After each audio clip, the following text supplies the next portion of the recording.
அப்புறம் இன்னொரு விஷயம், பொய்யா ஒன்று கற்பனையாக நடந்ததை, ஒரு நடக்காத விஷயத்த நடந்த மாதிரி கற்பனையாக யாரையும் பேசக்கூடாது. புரியுதா?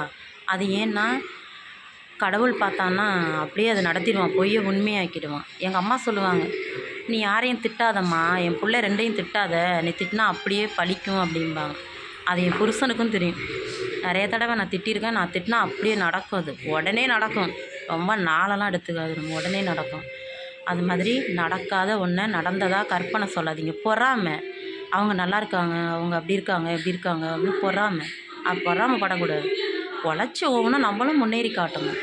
அதுதான் இருக்கிறதுல பொறாமைப்பட்டு அதை பண்ணக்கூடாது இதை பண்ணக்கூடாது, நான் அது பண்ணிட்டவோ இது பண்ணிட்டவோன்னு வீண் பழி யார் மேலேயும் போடக்கூடாது. புரியுதா?